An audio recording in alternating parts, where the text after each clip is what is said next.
Coast may mean for beachgoers. And hear the a cappella group warming up for their spring performance. And find out who will be affected by the bus passes price increase. Broadcasting from Swanson Studios, you're watching Mustang News.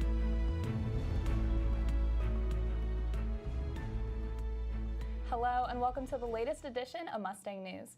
Today is June 4th. I'm Callan Hobman. And I'm Sydney Finkel. Here are today's top stories. Many students refer to this week as Dead Week, the week right before finals. Recently, there has been a campus push to call this week Prep Week instead. Mustang News asked some students their thoughts on creating a more positive light for this week of studying. I've heard people call it Dead Week before, and I guess it brings to mind the feeling that everyone just feels mentally dead and drained. This week I have 2 speeches and another presentation for a Shakespeare class, so it's not really that dead this week. For a lot of other schools, Dead Week has a different connotation than it does here. Dead Week at Cal Poly, the only thing that's going to be dead is you from how much studying you have to do. We shouldn't call it Dead Week if it's not the same thing as other colleges' actual Dead Week, meaning no class. Having a full week break is what kind of insinuates a dead week, but this is very much more a prep week because it's all finishing up those last projects or getting ready for those finals, and it's really preparing you to kind of hit finals week hard. People do have a lot of negative language with their tests. It never seems like anyone says oh, I just killed that test or did really well. It's always I don't know, that killed me. Campus in general maybe might want to make it feel like it is that week before finals, kind of put that into our heads. You could definitely say in a more positive way to not bring yourself down and to help with confidence maybe after not doing so well on the test. Your attitude going into it and coming out of it, well, it doesn't have to be as stressful as you make it.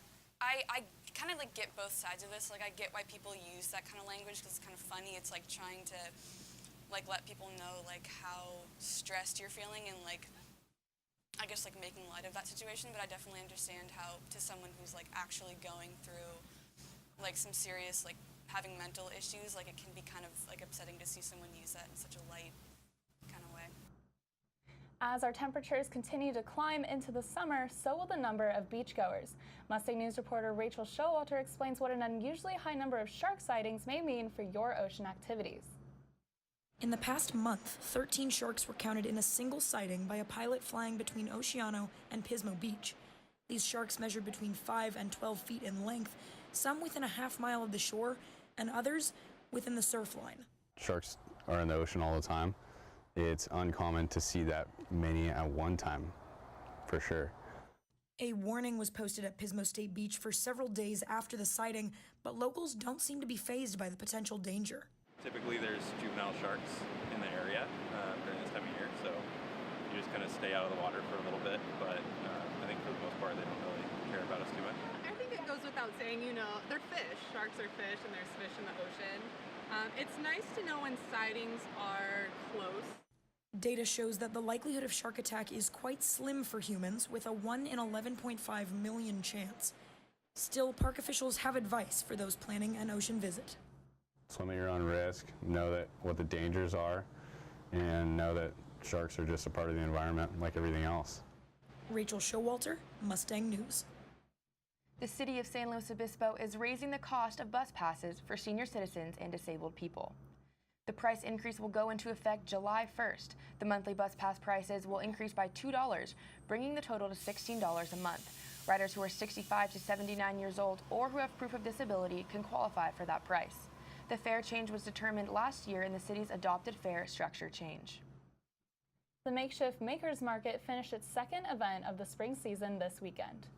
Created in February by friends Kelly Edward and Angela Boyd, the market is a showcase of local artistic talent. The event features live performances, art displays, and various vendors, all based within the Central Coast area. Attendees enjoyed the exhibitions of over 20 creatives, browsed food trucks, and saw live painting on Saturday afternoon during the third market since its creation. The next Makeshift Makers Market will be hosted in July.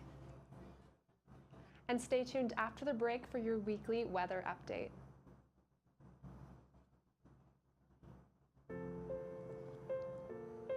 This is why you took a second job. While you taught yourself how to fix the plumbing. While you'll do whatever it takes to keep your home. And that is why we want to help. We are making home affordable, a free government resource that can make paying the mortgage easier. Call 888-995-HOPE today.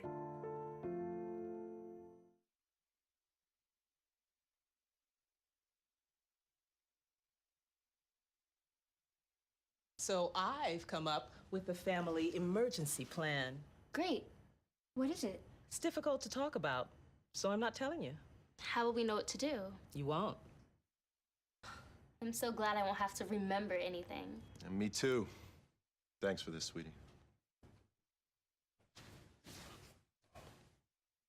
Talk to your kids about who to call, where to meet, what to pack. Visit ready.gov/kids for tips and information. Can I tell you a cat joke? Just kidding. Why did the girl ask the mushroom to dance? Because he was a fun guy. What do you call a pig that knows karate? Pork chop. So how does a tissue dance? Put a little boogie on it.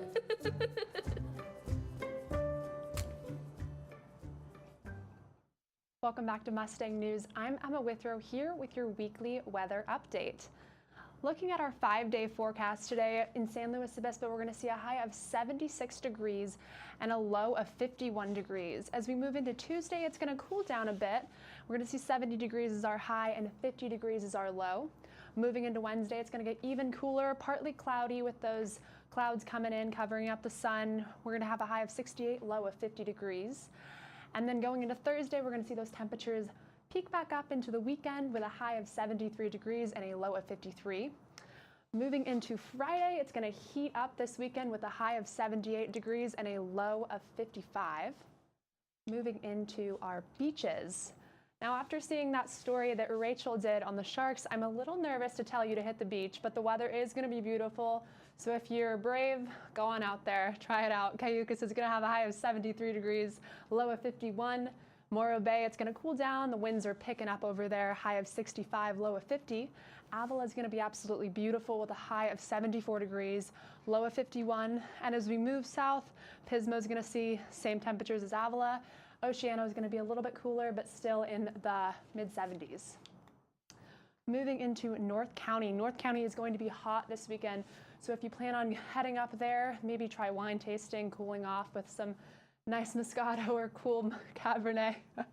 High of 94 degrees, low of 48 degrees in Paso. We're going to see mid 90s all in North County, and it's going to cool down as we see in San Luis Obispo in our beautiful valley over here. And then going into South County and extended. It's going to be a little cooler down in South County. Arroyo Grande, we see 72 degrees is our high, 47 is our low. And Napomo, Guadalupe, Santa Maria, we're all going to see the upper 60s, low 70s. Orcutt with 74, low of 49. And Vandenberg with a high of 66 and a low of 49. And that's all I have for your weather update today. Today is our last weather update of the quarter. So signing off, as the famous Ron Burgundy did, stay classy, San Luis Obispo. Over to you, Steph. Thanks for that weather update, Emma. I'm Stephanie Garibay here with this week's sports action. As the school year wraps up, we wanted to feature senior pole vaulter Brad Beekman before he graduates from Cal Poly.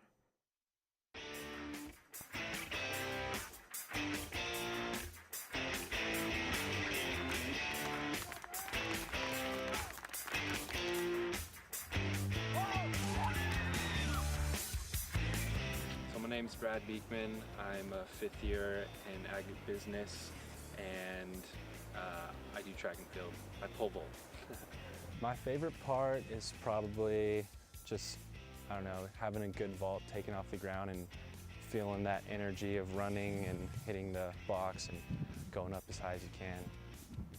Definitely the most exciting part is when you get over the bar and it's kind of like, oh, like I got it, and then you fall down and it's like you got a split second to look up and be like, wow, you know, I got over that. So yeah, I'll just miss, you know, the daily routine of just coming out here, and I love pole vault so much because it was always the like fun, adventurous, you know, event out of track. You know, you look at the mile runners and stuff, and it's like, oh my gosh, that's pretty painful. So we were kind of just the guys coming out here having fun, and that's probably what I'll miss the most.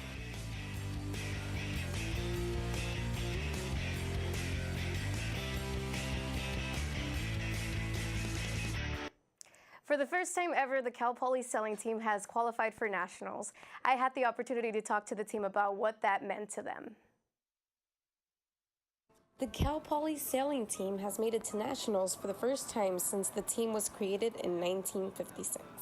Honestly, it's indescribable. From basically where we were 4 years ago, which is a small recreational group, to being one of the top teams on the West Coast, and just in the time that I've been on this team, it's really, there's nothing else I've experienced that's like it. It's a fairy tale almost. Yeah. The team had to beat out the University of Hawaii in order to qualify for nationals. I was honestly kind of freaking out before our last rotation on land. I knew that the scores were really tight. I wasn't looking at them that much though, just because I knew it would psych me out. It wasn't until the team finished the race that they knew they made it to nationals. We finished, crossed the line, and we didn't know exactly what the points were, so we weren't sure if we had done it or not. And then we were sailing in, and we just saw our teammates kind of rush out onto the pier where we were coming into, and they were all just like I just saw them and I knew, and it was just overwhelmingly emotional. Incoming captain Allison Crowley hopes to take the team again to nationals next year. Honestly, I hope to just keep our momentum going and hit the ground running next year, because our team is pretty young. We only have one graduating senior on our racing team, so I think we're really in a position to really grow. Stephanie Garibay, Mustang News. Stay tuned to hear more about the a cappella concert coming to Cal Poly. I was physically at school, but my mind wasn't at school. I had problems at home. That's when I met Narnese. She started helping me a little bit, like, Nia, I don't know what you're doing, but your future is more important. She's my strength. It takes a village to help somebody get their diploma. It changes your whole life. Find free adult education classes near you at finishyourdiploma.org. What do you think you're doing, Kevin? Was just gonna drive home. There are several warning signs present that you shouldn't be driving. Like hearing voices? Like your text-to-emoji ratio? Oh man, the selfies. Selfies. Nailed it. We all have warning signs that let us know that we're probably not okay to drive. Mine is pretending to be your subconscious. Craig, come on man, let's split a ride home.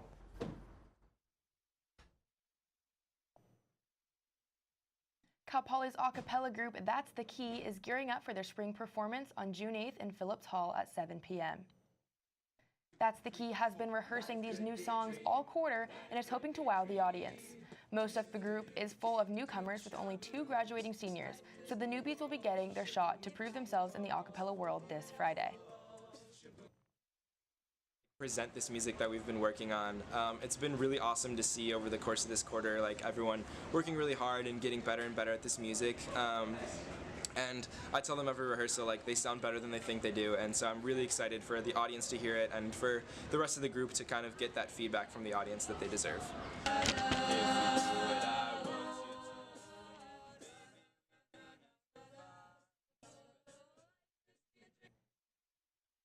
That's the Key spring performance tickets will be $5 at the door on Friday in front of Phillips Hall. Well, that's all we have for you today on Mustang News. I'm Callan Hobman. And I'm Sydney Finkel. Have a great rest of your week.